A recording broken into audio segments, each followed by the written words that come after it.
आपने एक बात सुनी है कि तांबे के लोटे में कभी भी शिव जी को दूध नहीं चढ़ाना चाहिए।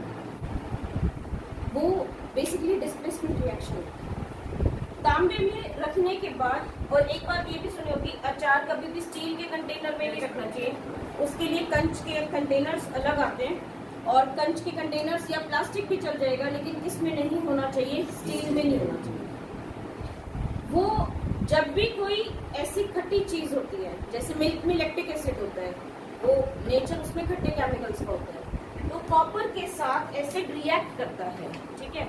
वो जब रिएक्ट करता है तो कॉपर किसी दूसरे सब्सटेंस में बदल जाता है, और कॉपर दूसरे सब्सटेंस में बदल जाएगा तो रिएक्शन कुछ और हो जाएगी। या कॉपर में जब मिल्क मिक्स होगा तो इनकी रिएक्शन से कोई सब्सटेंस बनेगा जो बॉडी में पॉइजन का काम करता है। अब पॉइजन तो किसी को ऑफर नहीं करेंगे ना। जैसे कोई कंपाउंड है, सपोज कीजिए कॉपर सल्फेट,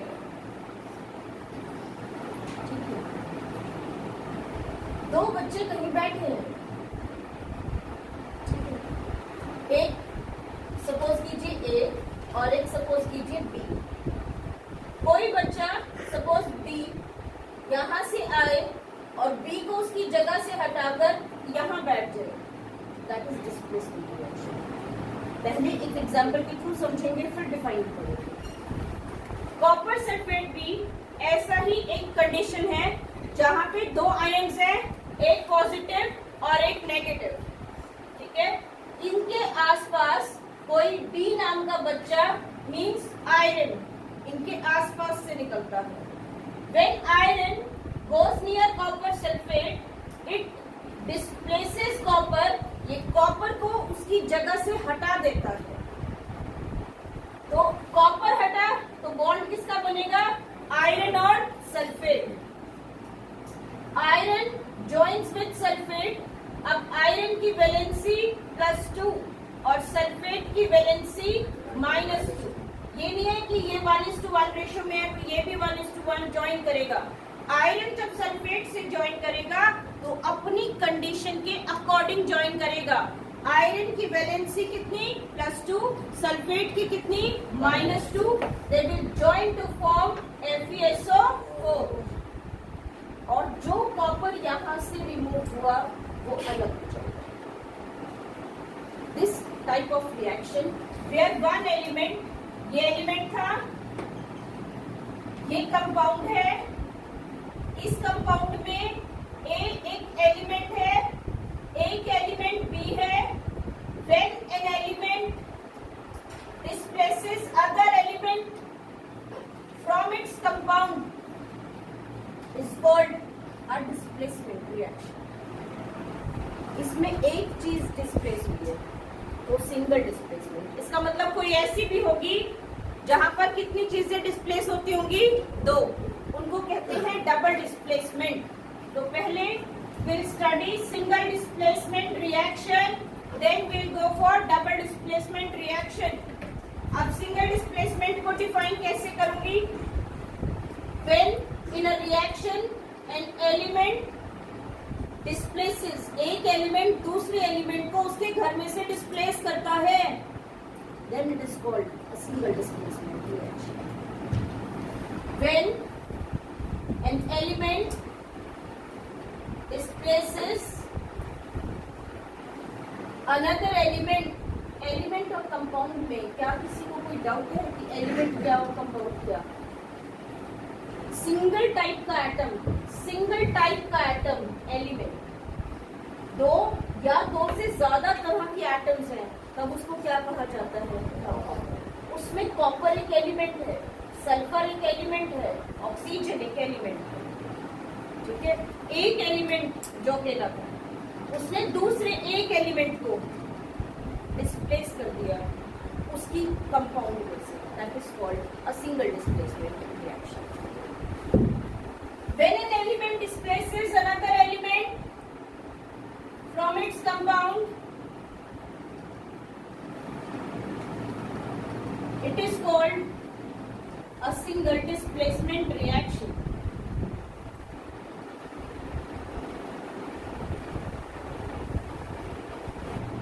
पहले समझते हैं हमें कैसे नजर आएगा, ठीक है।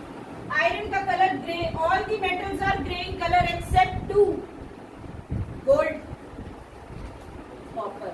Gold का कलर येलो, कॉपर का कलर ब्राउन, बाकी सब grey. Copper sulphate blue, iron sulphate copper शब्द स्टेट बताएंगे. आयरन की स्टेट. अब देखो ये दो बातें हैं. ऐसे तो मेटल का कंपाउंड है, स्टेट तो इसकी सॉलिड ही होगी, लेकिन सॉलिड चीज मूव नहीं कर पाती. और जब मैं वर्ड यूज कर रही हूँ डिस्प्लेसमेंट, इसका मतलब है कोई ना कोई चीज क्या कर रही है, मूव कर रही है. मूवमेंट के लिए स्टेट कौन सी होनी चाहिए? लिक्विड. कॉपर सल्फेट लिक्विड और कॉपर सल्फेट एक्वस में नहीं लूंगी अगर, तो ये रिएक्शन होगी. ये रिएक्शन वैशाली क्यों नहीं होगी? Water is necessary to give a liquid medium. Liquid medium में मूवमेंट होती है. सॉलिड अगर दोनों हुए तो मूव ही नहीं करेंगे. मैं एक पाउडर के ऊपर दूसरा पाउडर, दूसरे पाउडर के ऊपर तीसरा पाउडर अगर रख दूंगी, जब ये आपस में मिक्स ही नहीं होंगे तो ये रिएक्ट कैसे करेंगे? तो इनको मिक्स करने के लिए एक कंपाउंड की लिक्विड स्टेट होनी चाहिए. कॉपर सल्फेट को मेल्ट करेंगे तो बहुत ज्यादा टेम्परेचर है, इतना टेम्परेचर मेंटेन करना पॉसिबल नहीं है. इससे इसको किस में मिक्स कर देते हैं? वाटर में. पानी में ये चलता रहेगा, आयरन से टकराता रहेगा और रिएक्शन हो जाएगी. जब तक ये आयरन से टकराएगा ही नहीं तो रिएक्शन कैसे होगी? इसको टकराए, इसके लिए इसकी मूवमेंट जरूरी है. और मूवमेंट के लिए इसका कौन सा स्टेट होना जरूरी है? Aqueous state. क्लियर है? अब एक डायग्राम कंसीडर कीजिए. एक बीकर, आयरन सॉलिड स्टेट, तो रॉड मिलेगी या ईंट मिलेगी. हम रॉड ले लेते हैं. आयरन रॉड कलर क्या? ग्रे. ठीक है.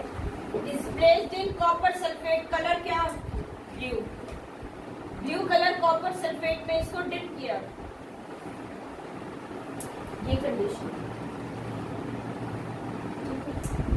Now iron and copper sulphate both react. Iron displaces copper. Solution blue से कौन सा कलर बनने लगेगा? ब्लू में ग्रीन. पर क्या अचानक सारा ग्रीन हो जाएगा? कहीं कहीं ग्रीनिश शेड आने लगेगी. ब्लू से ब्लू ग्रीन और ब्लू ग्रीन से फिर कौन सा होगा? अच्छा, जो इसके साथ कॉपर बनेगा, कॉपर तो सॉलिड बना, ब्लू में कहीं कहीं कौन सी कलर आनी शुरू हो गई? Green. Due to now the copper form is of brown colour. जहां भी ये बनेगा रुकेगा नहीं वहां पे, ये नीचे सेटल करेगा और ज्यादातर या नीचे और या फिर किसके ऊपर सेटल हो जाएगा ये रॉड, क्योंकि रिएक्शन इसके आसपास ही होगी ना. आयरन के आसपास होगी, कॉपर बनते इसके ऊपर सेटल होगा. ग्रे कलर की आयरन के ऊपर किसकी डिपोजिशन नजर आनी शुरू हो जाएगी? Brown. Grey iron rod turns brown या शोज ब्राउन डिपोजिशन. क्या मैं अब इसको पाथ प्रेसिपिटेशन कह सकती हूँ? It can be termed as precipitation. आप मुझे कॉपर की स्टेट तो सॉलिड बता रहे हो, आयरन सल्फेट की स्टेट कौन सी लिखी जाएगी? छवि पानी नहीं बना है ना, पानी तो है ही आसपास, तो स्टेट कौन सी लिखी जाएगी? क्लियर हो गया? नाम तो आप लिख ही दोगे, कलर मैंने आइडेंटिफाई करवाने, आपको समझाना है कैसे कलर देखनी है और कैसे स्टेट देखनी है. ये क्लियर हो गया? क्वेश्चन ऐसे नहीं आता what happens when iron reacts with copper sulphate. Question ऐसे आता है कि एक आयरन कंटेनर था, कंटेनर ही किसका था? आयरन का. ठीक है. अब blue colour copper sulphate is added to it, slowly it turn green. Explain. आपने रीजनिंग देनी होती है. समझ आ गया? क्लियर क्या? अच्छा, अगर मैं इससे रिवर्स ले लेती हूँ, ये तो आयरन प्लस कॉपर सल्फेट था, मैं आयरन प्लस कॉपर सल्फेट लेने के बजाय copper plus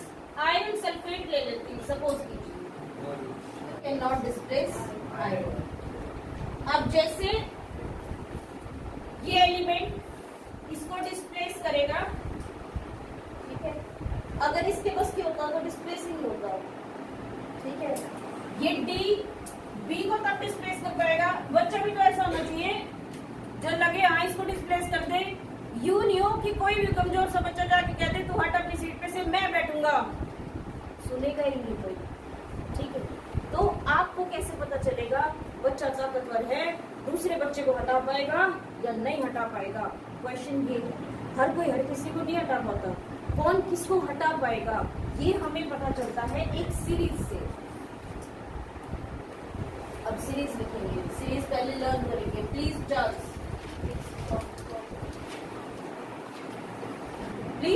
send monkeys and zebra in lead hard cage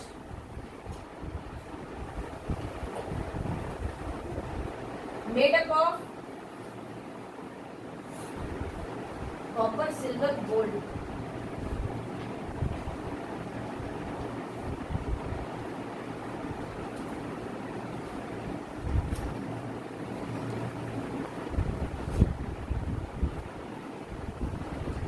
Charles calcium,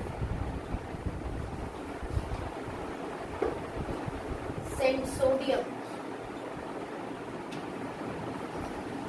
monkeys magnesium,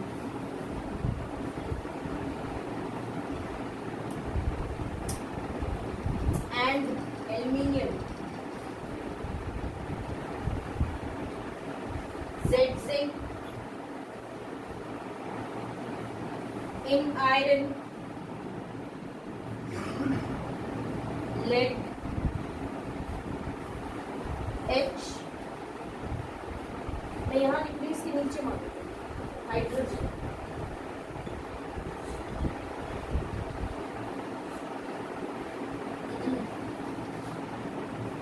cage वैसे कॉपर ही होते हैं,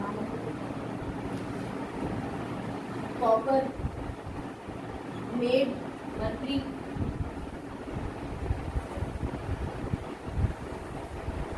सिल्वर एंड गोल्ड।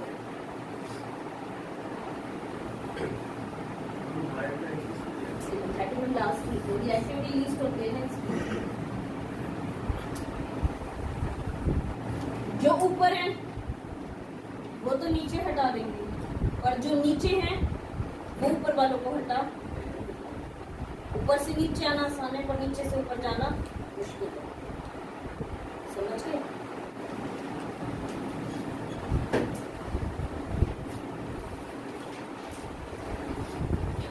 कॉपर को डिस्प्लेस करता है, किसको करेगा कॉपर डिस्प्लेस? तुम्हें कैसे पता जिंक को करना है कि सल्फेट को करना है? सल्फर ऑक्सीजन भी हो सकता है। अगर मैं जिंक क्लोराइड दे देती तो metal will displace only metal, non-metal can displace only non-metal। तो कंफ्यूज नहीं होना, मेटल मेटल को करेगा, नॉन मेटल नॉन मेटल को नहीं पता चले तो प्लस प्लस को करता है और माइनस माइनस को डिस्प्लेस करता है। Now zinc sulphate and copper, copper को जिंक को डिस्प्लेस करना है, जिंक ऊपर है और कॉपर नीचे, नीचे वाले कॉपर को ऊपर वाले को डिस्प्लेस नहीं कर सकते। रिएक्शन जिंक सल्फेट का शब्द कलर, ग्रुप 1 का एलिमेंट किसी में हो, ग्रुप 2 का एलिमेंट किसी में हो, एल्यूमिनियम और जिंक किसी में हो तो कलरलेस। व्हाइट अगर सॉलिड है, कलरलेस अगर एक्वस है। नमक का बताया था ना, नमक ऐसे देखोगे तो व्हाइट है और पानी में मिक्स कर दोगे तो कलरलेस। अच्छा, स्टेट कौन सी होगी इसकी? एक्वस। तो कलर क्या होगा इसका? कलरलेस। अगर सॉलिड होता तो कलर क्या होगा? कॉपर का कलर पर कुछ चेंज नजर आएगी। इसको ऐसे भी लिख सकते हैं, क्वेश्चन ऐसे भी आ जाता है, क्या हम कॉपर के कंटेनर में जिंक सल्फेट को रख सकते हैं? जो चीज आपस में रिएक्ट कर गई, आपने तो रख दिया और आपस में रिएक्ट हो गई, तो फिर आपको कुछ दिन के बाद ओपन करने पे कुछ और ही मिलेगा। स्टोर करने का मतलब जैसा रखा वैसा ही मिल जाएगा। कहीं पर अगर किसी अलमीरा में सीलन हो जाती है कहीं पर, तो वहां पर आप अपनी नोटबुक्स रख सकते हो, क्योंकि आप जैसी रखोगे वैसी नहीं मिलेगी आपको, तो वो भी हो जाती है। तो आपको अगर स्टोर करना है तो जो चीज जैसी रखी है वैसी होगी तो स्टोर कर सकेंगे। ये यूं नहीं पूछेगा रिएक्शन होगी कि नहीं, ये ऐसे पूछेगा कैन यू स्टोर, फिर आप देखोगे अगर रिएक्शन हो रही है तो आप स्टोर नहीं कर सकते, आपको कुछ और मिलेगा, और रिएक्शन नहीं हुई तो स्टोर। जिंक का कॉपर का कंटेनर है, जिंक सल्फेट मैंने रख दिया, रिएक्ट हुई नहीं, 10 दिन बाद 20 दिन बाद आपको मिलेगा क्या, जिंक सल्फेट, इसका मतलब आपस में रिएक्शन नहीं, आप स्टोर कर सकते हैं। ठीक है, now right can be store. अब मैं क्वेश्चन ही दे रही हूँ, आप लॉजिक एक्सप्लेन करोगे, आप उसके लिए नीचे पहले रिएक्शन लिखोगे कंप्लीट, पहले रिएक्शन लिख के कंप्लीट करना, स्टेटमेंट तो मैं पूछ रही हूँ। Can be store copper sulphate in an aluminium container. अब इसको ऐसे भी आ सकता है कि what happens when aluminium is added to copper sulphate, फिर आपने कलर से एक्सप्लेन करना है that blue colour of copper sulphate, colourless है ना, ब्लू में व्हाइट मिक्स होएगा तो ऐसे नहीं लिखेंगे कि व्हाइट बन रहा है, ऐसे लिखेंगे the blue colour fades, white mix होने पे सब्सटेंस फेड हो जाता है। ठीक है, and brown colour copper deposits over aluminium, aluminium grey colour से कौन से कलर का नजर आना शुरू हो जाएगा, ये हो गया।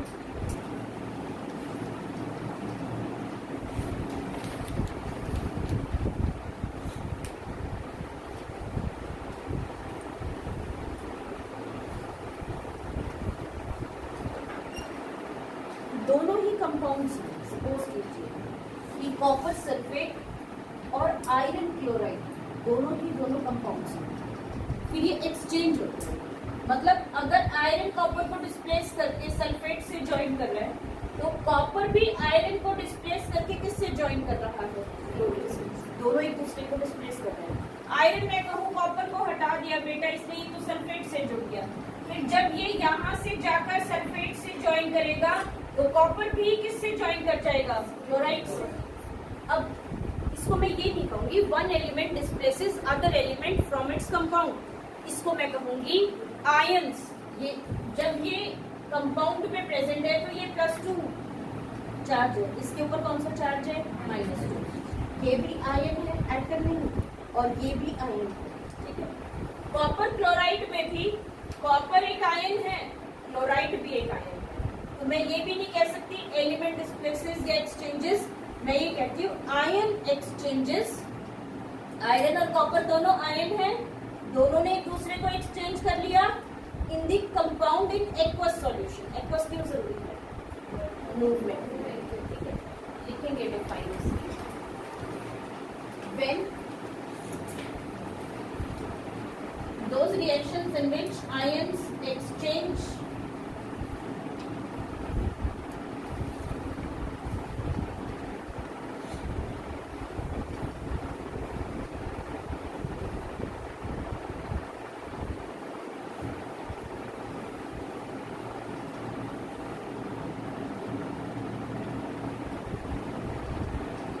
ions exchange each other in their compounds in aqueous solution is called a double displacement reaction। इसमें रिएक्टिविटी देखने की जरूरत है, आयरन इससे एक रिएक्टिव ही होगा, एक हटाएगा तो दूसरा भी हटाएगा। ठीक है, लिखेंगे iron sulphate plus sodium nitrate.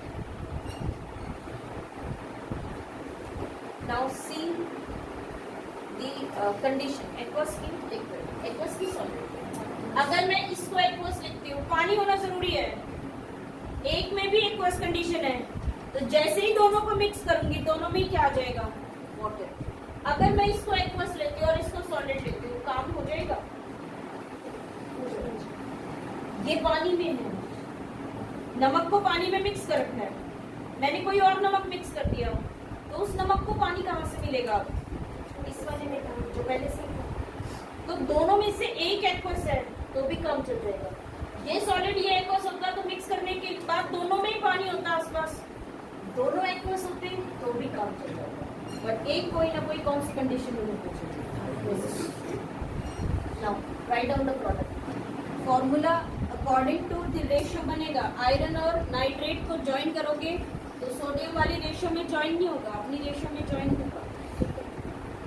Iron displaces sodium and sodium displaces iron. Sodium और सल्फेट का कंपाउंड ये +1 ये -2, the formula becomes Na2SO4। Iron और नाइट्रेट ये +2 और ये -1, the formula becomes FeNO3 whole twice, FeNO3 whole twice plus Na2SO4। अब इसकी स्टेट कौन सी लिखो? कलर ये कलरलेस व्हाइट, सॉलिड है तो व्हाइट।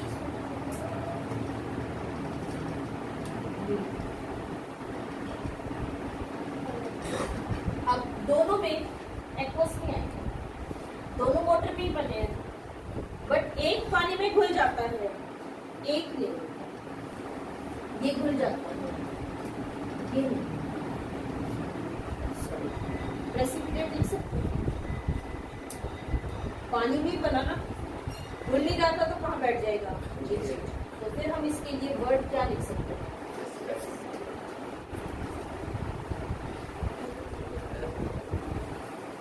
एक दोनों एक्वस भी लिख सकते हैं, एक एक्वस एक सॉलिड। ये सब वाइट है अगर सॉलिड है, कलरलेस है अगर एक्वस।